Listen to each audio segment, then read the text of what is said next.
તો લાસ્ટ લેક્ચરની અંદર આપણે મહાબીજાણુધાની એટલે કે અંડકની ચર્ચા કરેલી હતી. ફરીથી એક વખત જોઈએ. જરાયુ, અંડનાલ, આ અંડક, બહારનું જે લેયર છે એને આપણે અંડક આવરણ કહીશું. જરાયુ, અંડનાલ. અંડકનો જે ભાગ અંડનાલ સાથે જોડાયેલો હોય તે ભાગને બીજ કેન્દ્ર કહેવાય. આ બીજ કેન્દ્ર. તમે કહેશો કે આમાં બીજ ક્યાંથી આવ્યું ને નામ કેમ બીજ? તો કે તમને બહુ સારી રીતે ખબર છે કે ફલન બાદ જે અંડક છે તે બીજની અંદર કન્વર્ટ થાય. આજે મરચાં, ટમેટાં કે કોઈ પણ બીજ તમે જો બહુ સારી રીતે એને અવલોકિત કરો તો તમને બીજ સાથે આવું કંઈક જોડાયેલું જોવા મળે કે જે જરાયું હોય. સૌથી બહારનું જે આવરણ છે એને આપણે કહીશું અંડક આવરણ, જેની સંખ્યા 1 અથવા 2 હોય. આ છે તે છે અંડક છિદ્ર.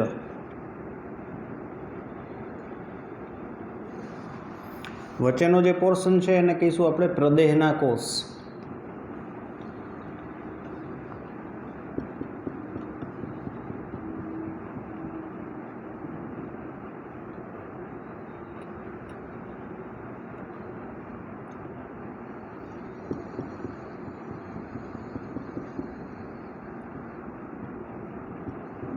આ પ્રદેહના કોષો.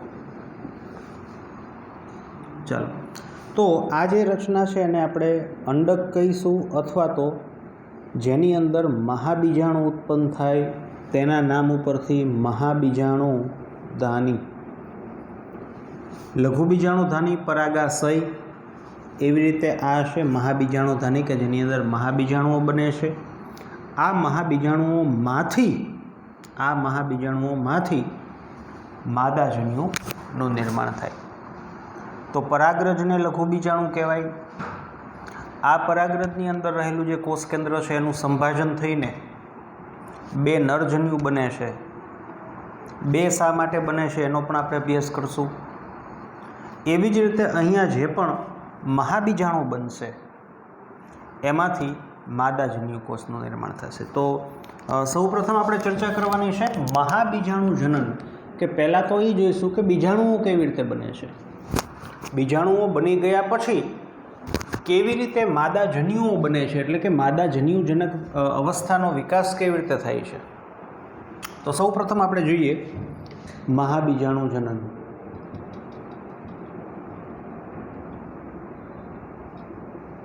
ચાલો, તો શું છે મહાબીજાણુ જનન? વનસ્પતિમાં યોગ્ય પરિપક્વતાએ કે સમયે અંડકમાં અંતઃસ્ત્રાવી ફેરફારો તથા જનીનિક ફેરફારની અસર હેઠળ બહુ મહત્વનું, ની અસર હેઠળ ટૂંકમાં યોગ્ય સમયે પરિપક્વ બને ત્યારે જ્યાં અંડક છિદ્ર છે ને, અંડક છિદ્રની નજીક અહીંયા ક્યાંક આ અંડક છિદ્ર છે તો આની નજીક અંડક છિદ્રની નજીક રહેલ પ્રદેહ વિસ્તારમાં હવે બહુ મહત્વનો શબ્દ, કોઈ એક પ્રદેહનો કોષ સક્રિય બને અને કદમાં મોટો બને. કેવી રીતે મહાબીજાણુઓ બને છે એની ચર્ચા ચાલી રહી છે.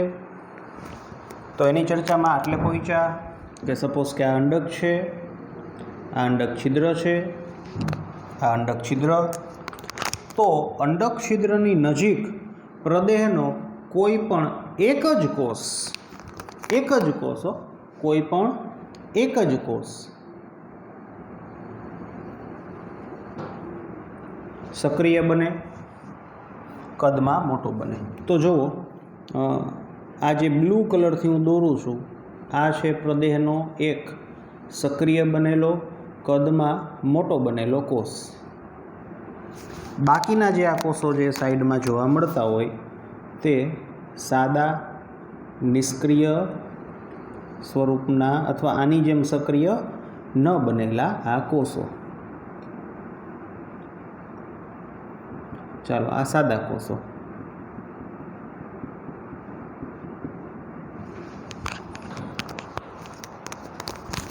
તો આ છે સક્રિય બનેલો પ્રદેહનો કોષ.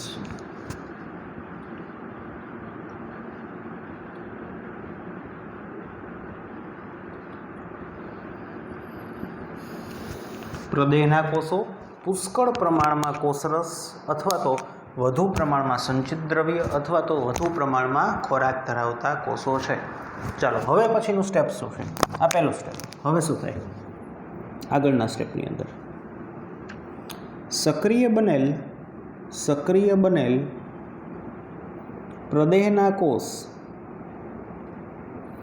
હવે જે આ પ્રદેહના કોષ છે ને એનું બીજું નામ છે, આપણે કેમ પોલન મધર સેલ મીન્સ કે પરાગ માતૃકોષો કે જેમાંથી પરાગરજ બને છે.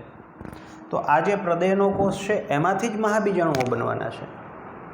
એટલે આને મહાબીજાણુ માતૃકોષ પણ કહેવાય. મહાબીજાણુ માતૃકોષ. એમએમસી, ઓલું પીએમસી, આ એમએમસી.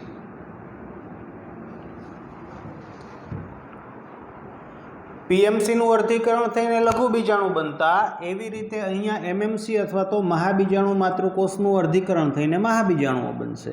અથવા તો આ મહાબીજાણુ માતૃકોષને પ્રદેહના કોષ કહેવાય. ડિફરન્સ એટલો છે કે પરાગાશયની અંદર બધા જ પીએમસીનું વર્ગીકરણ થતું, ઘણી બધી પરાગરજ બનતી. અહીંયા એમએમસી તરીકે પ્રદેહનો કોઈ પણ એક જ કોષ વર્તશે એટલે અંડકોષો વધારે નહીં બને. હવે અંડકોષો શા માટે હર હંમેશ બાયોલોજિકલ તંત્રની અંદર ઓછા બને છે એનો જવાબ મારા ખ્યાલ મુજબ તમને ખબર જ હોવી જોઈએ અને તમને ખબર જ હશે, કારણ કે મનુષ્યમાં પ્રજનન તંત્ર પણ આપણે ભણી ગયા છીએ. ને ન ખબર હોય તો હમણાં થોડીક ચર્ચા કરશું. ચાલો, તો પહોંચ્યા હતા એટલે કે યોગ્ય સમયે પરિપક્વતાના સમયે પ્રદેહની અંદર અંડક છિદ્ર નજીક રહેલો કોઈ પણ એક કોષ સક્રિય બને, કદમાં મોટો બને. સક્રિય બનેલો જે આ પ્રદેહનો કોષ છે એની અંદર અર્ધીકરણ થાય. અને બહુ મહત્ત્વની વાત છે, અર્ધીકરણ થાય અને અર્ધીકરણ બાદ મીન્સ કે કોષનું વિભાજન, કોષ કેન્દ્રનું જે વિભાજન છે એ બાદ કોષરસ વિભાજન થાય, જે અસમ કોષરસ વિભાજન થાય અહીંયા. અને અસમ કોષ રસ વિભાજન થાય. તો કેવી આકૃતિ બને છે એની આપણે ચર્ચા કરીએ.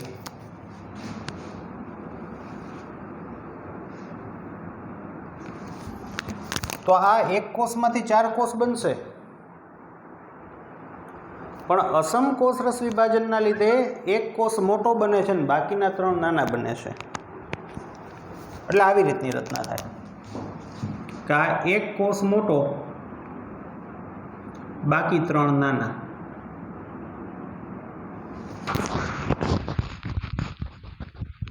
જે અહીંયા તમે 4 કોષોને જોવો છો, આ 4 કોષોને મહાબીજાણુઓ કહેવાય. મહાબીજાણુ.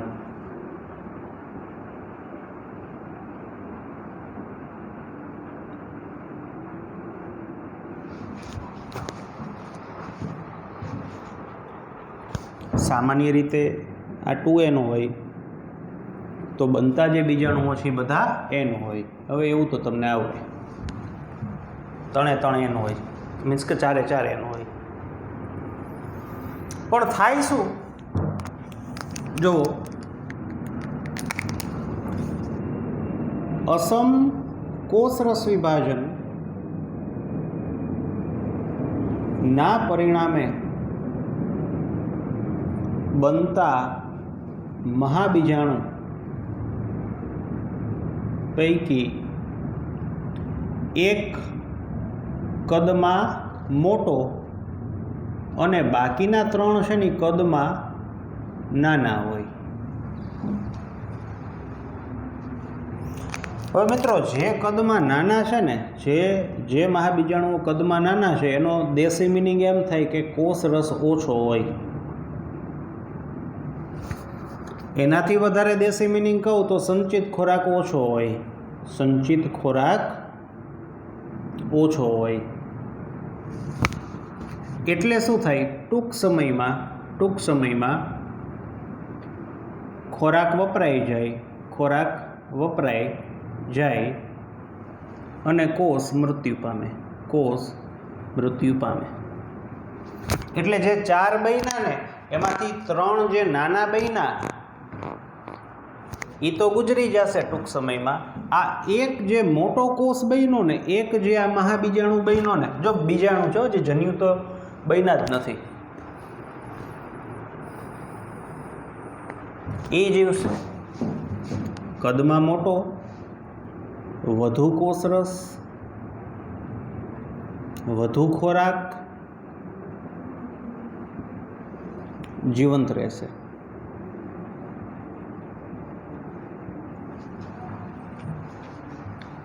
હવે આપણે મનુષ્યનું ભણતા એમાં એવું જ થતું શું કે જે જનન અધિચ્છદનો કોષ હોય, હવે આનું અર્ધીકરણ થઈને અંડકોષ બને એટલે બનતું કેવી રીતે, આવી જ રીતે કે આ જે કોષ છે એની અંદર આ એક કોષ કેન્દ્ર અને બીજું કોષ કેન્દ્ર, અને એનું કોષરસ વિભાજન થઈને આ નાનકડો અમથો કોષ બની જતો, જેને આપણે પ્રથમ ધ્રુવકાય કહેતા. મીન્સ કે આની અંદર પણ, મનુષ્યની અંદર પણ અંડકોષ સમયે અસમ કોષરસ વિભાજન જોવા મળતું. શું કામ? તો કે જે આ મોટો કોષ બને એમાં અસમ કોષરસ વિભાજન થાય ને તો કોષની સાઇઝ છે એ સરખી ન આવે, જેમાંથી એક મોટો બને ને એક નાનો બને. આવું થાય તો એક કોષમાં કોષરસ જાજો સમાય તો એ લાંબા સમય સુધી, લાંબી ઇનિંગ સુધી રમી શકે. શું કામ? તો કે આ જે અંડકોષ છે, હજી દ્વિતીય ધ્રુવકાય પણ થાય, તમને ખ્યાલ છે, પણ અલ્ટિમેટલી અંડકોષ મોટો રહે, એનું ફલન થાય, ફલિતાંડ બને, મોર્યુલા બને, ગર્ભનું સ્થાપન થાય, ગર્ભપોષક રસાંકુરો બને, અને મિત્રો રસાંકુરો બને પછી માતાથી એને પોષણ મળવાનું શરૂ થાય. તો ત્યાં સુધી એને પોષણનો સહારો કોના ઉપર લેવો? તો કે ત્યાં સુધી એને પોષણ માટે પોતે જ કંઈક કરવું પડે, પોતે જ કંઈક કરવું પડે.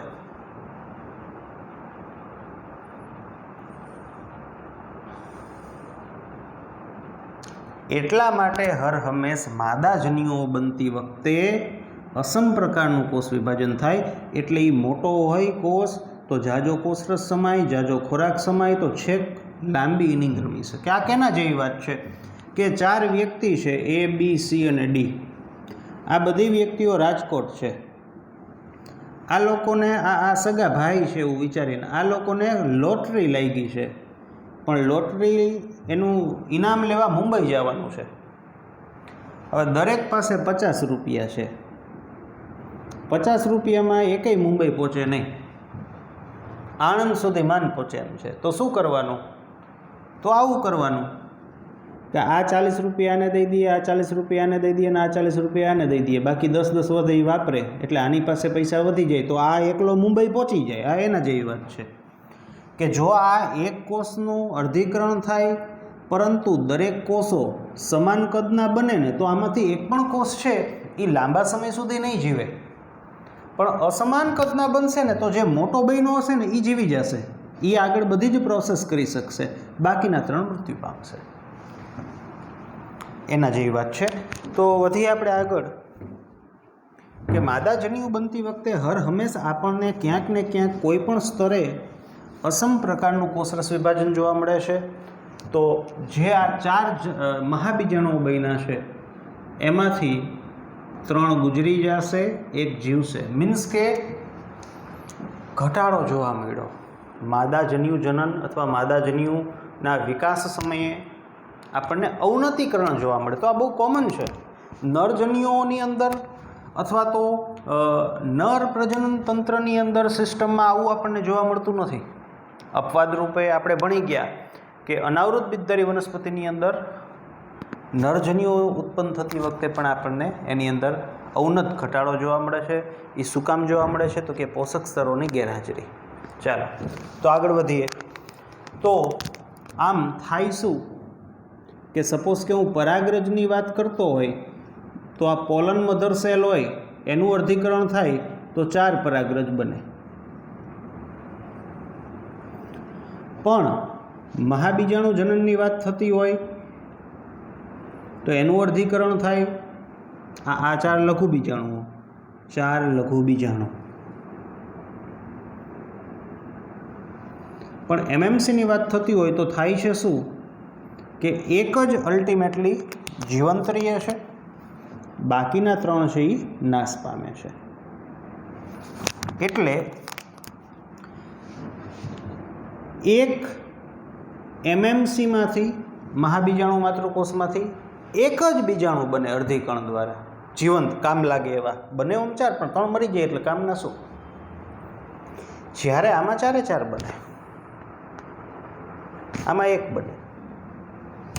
એટલે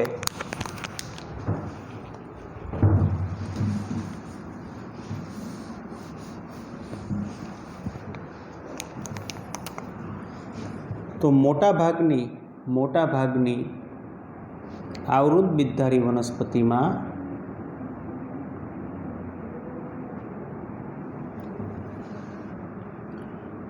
એક જ મહાબીજાણુ અથવા એક જ સક્રિય મહાબીજાણુનું નિર્માણ થાય છે. અર્ધીકરણને અંતે એકનું જ નિર્માણ થાય. આવો વિકાસ છે ને, આવો વિકાસ, આવી પેટર્ન, આવી ભાત, આવી બાબત, આવો વિકાસ મોનોસ્પોરિક વિકાસ તરીકે ઓળખવામાં આવે છે. મોનોસ્પોરિક વિકાસ. મોનો એટલે એક ને સ્પોર એટલે બીજાણુ, વિકાસ. મીન્સ કે એક એમએમસીમાંથી એક જ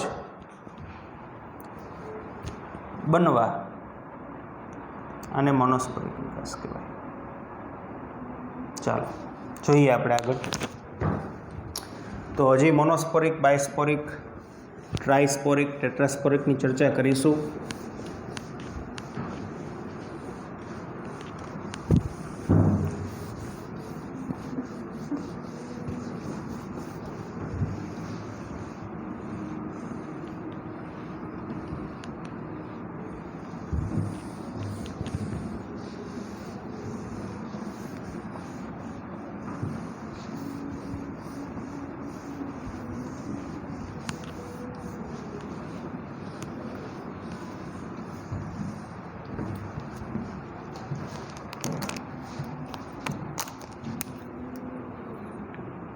તો આપણે અહીંયા પહોંચ્યા કે પ્રદેયનો કોષ હતો. આ પ્રદેયના કોષમાં અર્ધીકરણ થયું. 3 નાના કદના, 1 મોટો કદનો, 3 નાના કદના બીજાણુઓ અવનત પાયમાં કાળક્રમે. આ એક મોટા કદનો જે બીજાણુ છે તે એઝ ઇટ ઇઝ છે. આનું નામ છે મહાબીજાણુ. આ છે મહાબીજાણુ.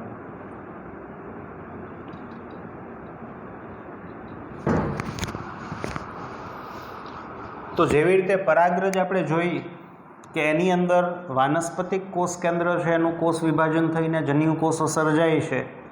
એવી જ રીતે અહીંયા આ જે મહાબીજાણુ જે છે એની અંદર કોષ વિભાજન થઈને માદાજન્યુજનક અવસ્થાનો વિકાસ થાય અથવા તો અંડકોષ અથવા તો માદાજનન કોષનો વિકાસ થાય. તો હવે એની ચર્ચા કરીએ. તો જુઓ, આ છે મહાબીજાણુ, આ કોષ કેન્દ્ર. આ છે મહાબીજાણુ.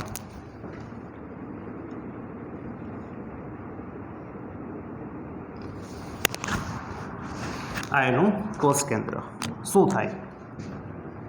ચાલો, કોષ કેન્દ્રનું સંભાજન, કોષ કેન્દ્રનું સંભાજન, ફક્ત કોષ કેન્દ્રનું જ સંભાજન, હજી કોષરસ વિભાજનની વાર છે. એટલે શું થાય? એકમાંથી બે કોષ કેન્દ્ર બનશે.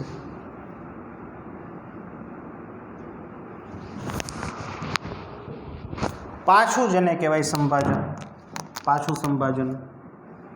આ એક વખત સંભાજન થયું, બીજી વખત કોષ કેન્દ્રોનું સંભાજન, આ બીજી વખત, મીન્સ કે આ બંનેનું થાય.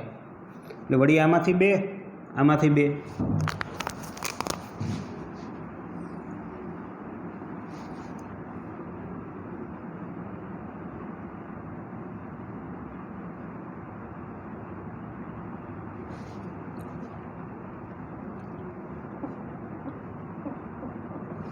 ચાલો, ચાર જ બને.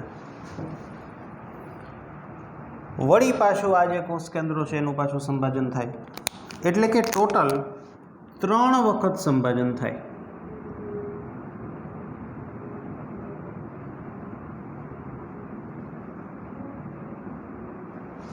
ટોટલ 3 વખત થાય.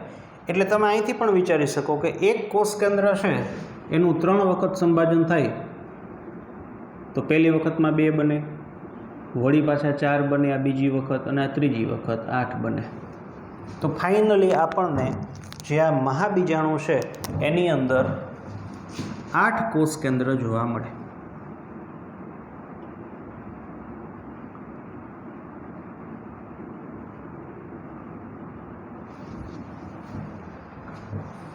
હું ભણાવી રહ્યો છું કે મહાબીજાણુમાંથી કેવી રીતે અંડકોષ બને. પરાગરજમાં જેવી રીતે જોયું કે કેવી રીતે નરજન્યુ કોષ બને, એવી રીતે અહીંયા મહાબીજાણુમાંથી કેવી રીતે માદાજન્યુ કોષ કે અંડકોષ બને એની ચર્ચા છે. તો એની ચર્ચામાં જે આ કોષ કેન્દ્ર દેખાય છે એનું 3 વખત સંભાજન થાય. 3 વખત સંભાજન થાય એટલે કે 8 કોષ કેન્દ્રો બને. હવે પછીનું સ્ટેપ શું છે? તો કે જે કોષ કેન્દ્રો છે ને એમાં સપોઝ કે આ છે અંડક છિદ્ર,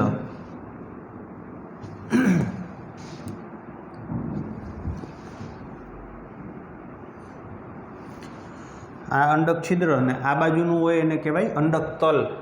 યાદ કરો અંડકની આકૃતિ, આને અંડક તલ વિસ્તાર કહેવાય, ને આ છે અંડક છિદ્ર. હવે શું થાય? 8 કોષ કેન્દ્ર છે ને એમાંથી 3 કોષ કેન્દ્ર અંડક તલ વિસ્તારે ગોઠવાય, 3 કોષ કેન્દ્ર અંડક છિદ્ર તરફ જાય, અંડક છિદ્ર તરફ ગોઠવાય. એટલે આકૃતિ આવી બને.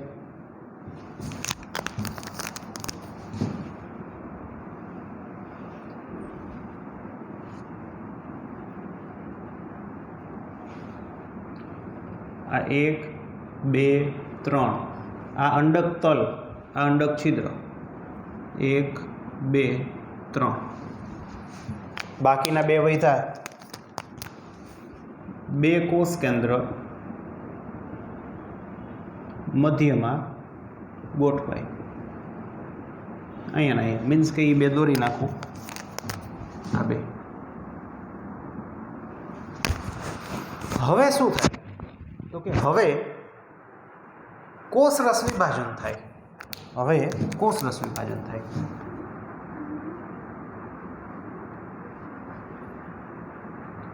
અંડક તલ અને અંડક છિદ્ર તરફ રહેલ કોષ કેન્દ્રમાં કોષરસ વિભાજન અને કોષ દિવાલનું નિર્માણ. મીન્સ કે નવા કોષ બને એમ, કોષની અંદર કોષ. તો આ અંડક તલ તરફનો વિસ્તાર કહીશું. અંડક તલ તરફ નો વિસ્તાર, આ અંડક છિદ્ર તરફનો વિસ્તાર. ફાઇનલી જે આકૃતિ છે એ કંઈક આવા પ્રકારની બનશે.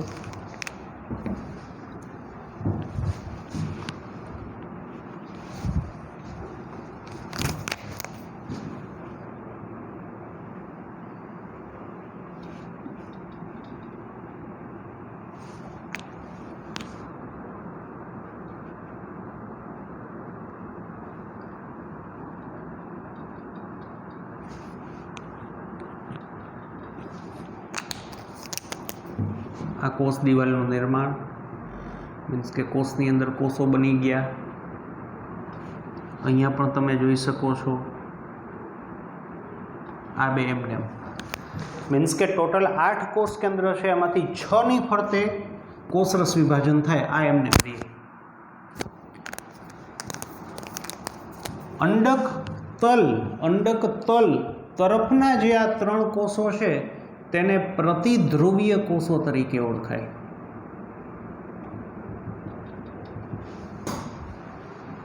કોષની અંદર કોષ બીના અંડક છિદ્ર તરફના જે 3 કોષો છે તેને અંડકોષ પ્રસાધન તરીકે ઓળખવામાં આવે.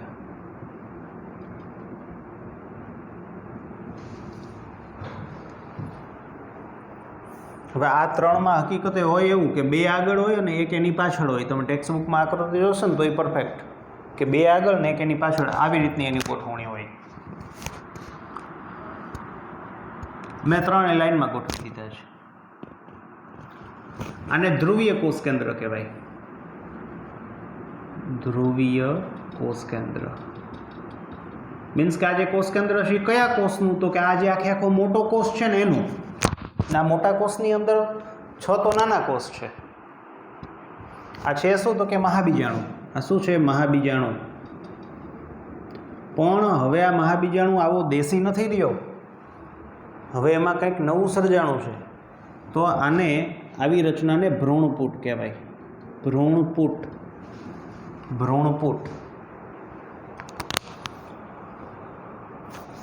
હવે તમે જે આ અંડકોષ પ્રસાધન જોવો છો ને એની અંદર જે મેં આ વચ્ચેનો જે કોષ છે ને, વચ્ચેનો કોષ, આ વચ્ચેનો કોષ જે છે ને મિત્રો તે અંડકોષ છે. મીન્સ કે આ માદાજન્યુ કોષ છે. જ્યારે બાકીના જે આ કોષ છે એને સહાયક કોષ કહેવાય. સહાયક કોષો. આ અને આ એટલે કે અંડકોષ પ્રસાધન જે છે તે અંડકોષ, એક અંડકોષ પ્લસ 2 સહાયક કોષો દ્વારા બનેલા છે. નામ છે સહાયક કોષ એટલે કંઈક સહાય કરે છે. શેમાં સહાય કરે છે ભણશો. આવી રીતની રચના હોય. ચાલો તો આ જ રચના હું ફરીથી દોરું.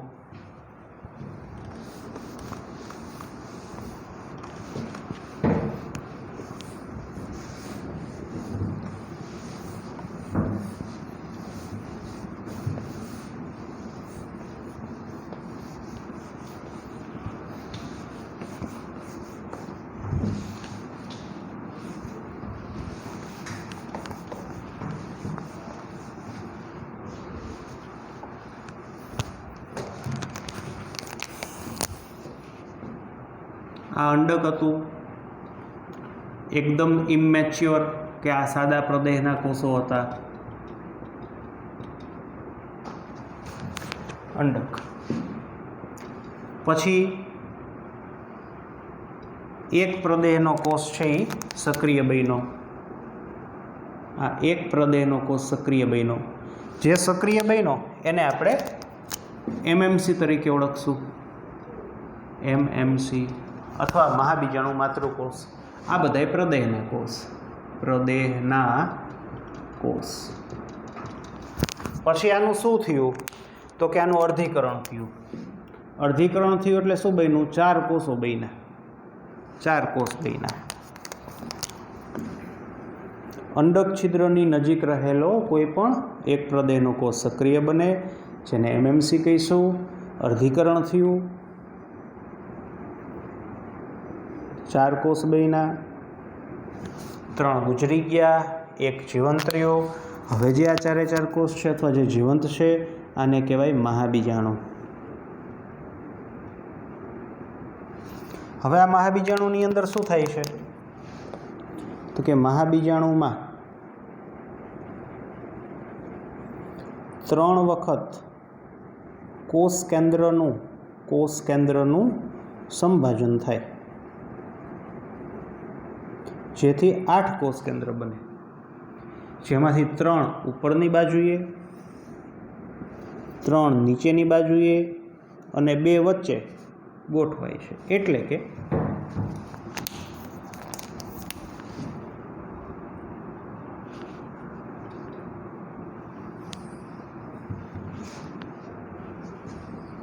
આ છે આખું અંડક, આ અંડક આવરણ, આ છે અંડક છિદ્ર, જેની અંદર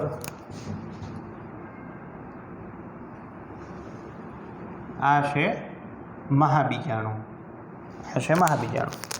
એની આસપાસ આ બધાય પ્રદેહના કોષો, બીજા હતા જ ને,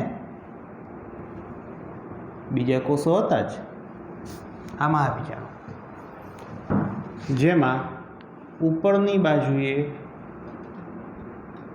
જ્યાં 3 કોષ સર્જાણા, નીચેની બાજુએ 3 કોષો સર્જાણા, 2 કોષ, 2 સહાયક કોષો આગળ ને એની પાછળ અંડકોષ હોય. આવી રીતની ઓરિજિનલ એની આકૃતિ છે. મેં ત્રણેયને સાથે દર્શાવી દીધા. આવી રીતની રચના. અહીંયા વચ્ચે આ કોષ રસ, કારણ કે આ મોટો કોષ જ હતો, મહાબીજાણુ એ કોષ જ હતો, જેમાં આને કહીશું આપણે પ્રતિધ્રુવીય કોષો, આને આપણે કહીશું ધ્રુવીય કોષ કેન્દ્રો,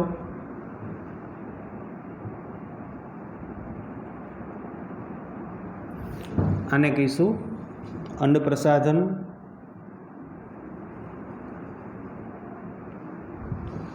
અંડપ્રસાધનની અંદર આ છે અંડકોષ, જ્યારે આ છે સહાયક કોષ, આ છે સહાયક કોષ.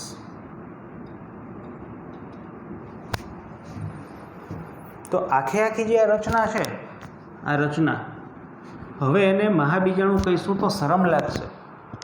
એને હવે ભ્રૂણપૂટ કહેવાનું, એને હવે ભ્રૂણપૂટ કહેવાનું.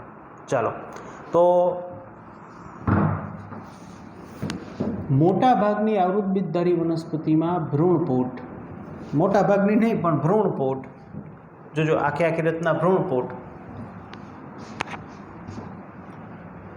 7 કોષીય, ભ્રૂણપૂટ 7 કોષીય પ્લસ 8 કોષ કેન્દ્રીય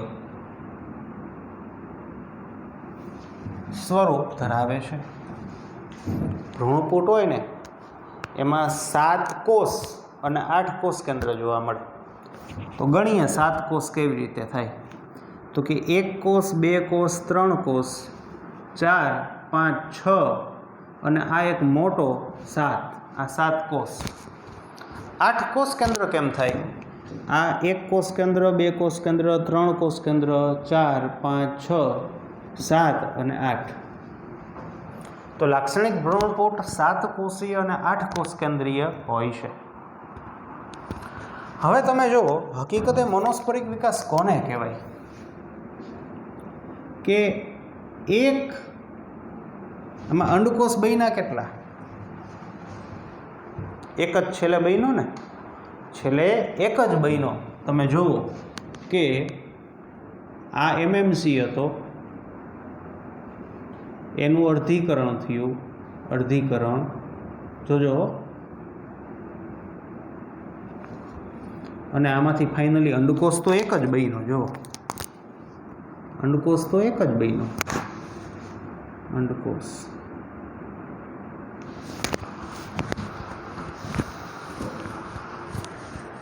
એટલે હકીકતે શું છે ખબર છે? હકીકતે મોનોસ્પોરિક વિકાસ એને કહેવાય કે એક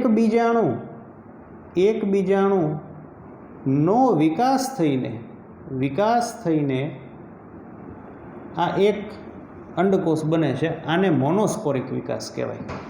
આને મોનોસ્પોરિક વિકાસ કહેવાય. મીન્સ કે બધા જ બીજાણુઓ જે છે તે વિકાસ પામતા નથી, એક જ બીજાણુ વિકાસ પામે છે. હવે બાયોસ્પોરિક વિકાસ કેવો હોય? જો આવો હોય, યાદ રાખવાની જરૂર નથી પણ હું તમને કહી દઉં. બાયોસ્પોરિક વિકાસ છે ને આવો હોય, જોજો આ એમએમસી છે, હવે એનું અર્ધીકરણ થાય. હવે બાયોસ્પોરિક વિકાસ હોય ને એમાં બે સ્પોર મીન્સ કે બે બીજાણુઓ વિકાસમાં ભાગ લઈએ. એટલે જો આ 3 ગુજરી ગયા ને, આ કિસ્સામાં શું થાય? 2 જ ગુજરે, 2 જીવંત રહીએ. આ 2 ગુજરી જાય. હવે આપણે આમાં જોયું કે આ એક જીવંત છે અને કેવી રીતે આખું ભ્રૂણપૂટ બને છે, એક અંડકોષ બને છે. આની અંદર શું થાય કે આ બંને ભેગા થઈને બને તો એક જ અંડકોષ, બને તો એક જ. આને બાયોસ્પોરિક વિકાસ કહેવાય. બને તો એક જ. કદાચ આવું તમે બોટનીમાં ભણશો. આને બાયોસ્પોરિક વિકાસ કહેવાય.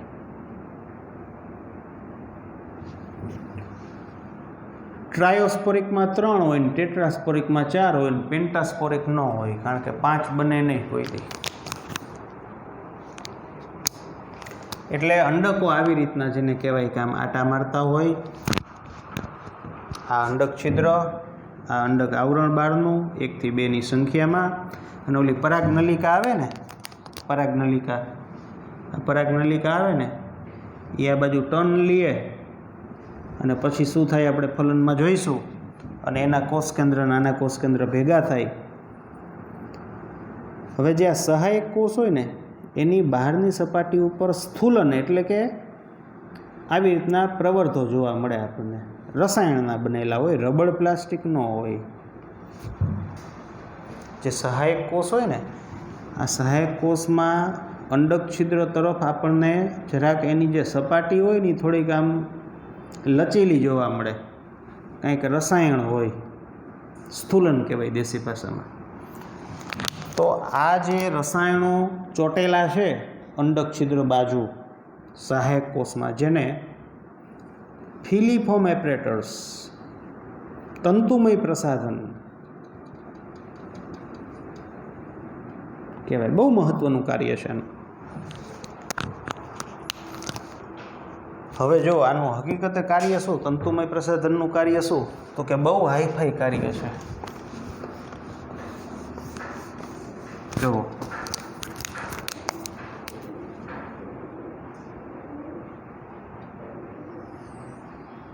આ પરાગાસન, પરાગવાહિનીના અંડક, આ અંડકોષ છે. હવે પરાગરજ અહીંયા બેસે પછી પરાગનલિકા વિકસે, આ પરાગનલિકા વિકસે. હવે પરાગનલિકાને આંખ થોડી હોય કે એને ખબર પડે કે હવે મારે આમ વળાંક લેવાનો છે. તો આ વળાંક લઈએ કેવી રીતે? અથવા પરાગનલિકાને કેમ ખબર પડે કે મારે આ બાજુ જવાનું છે? તો એની પાછળનું જે વિજ્ઞાન છે ને, ગૂઢ વિજ્ઞાન, એનું રહસ્ય આ છે કે તંતુમય પ્રસાધન હોય ને, મીન્સ કે આ જે રસાયણો ચોપડેલા છે ને તે પરાગનલિકાને આકર્ષે છે, તે પરાગનલિકાને અંડક છિદ્ર તરફ પ્રવેશવા માટે સહાય કરે છે. આ એનું કામ છે. તો આ વાત થઈ માદાજન્યુજનક અવસ્થાનો વિકાસ કેમ થાય છે, અથવા તો મહાબીજાણુમાંથી માદાજન્યુ કેમ બને છે. તો 2 વસ્તુ આપણે જોઈ. પહેલાં મહાબીજાણુઓ કેમ બન્યા એ જોયું, પછી મહાબીજાણુમાંથી કેવી રીતે માદાજન્યુજનક અવસ્થા મીન્સ કે માદાજન્યુ કોષ મીન્સ કે અંડકોષ બને છે, આ વસ્તુ આપણે જોઈ. તો આટલે સુધી રાખીએ, મળીએ આવતા લેક્ચરની અંદર.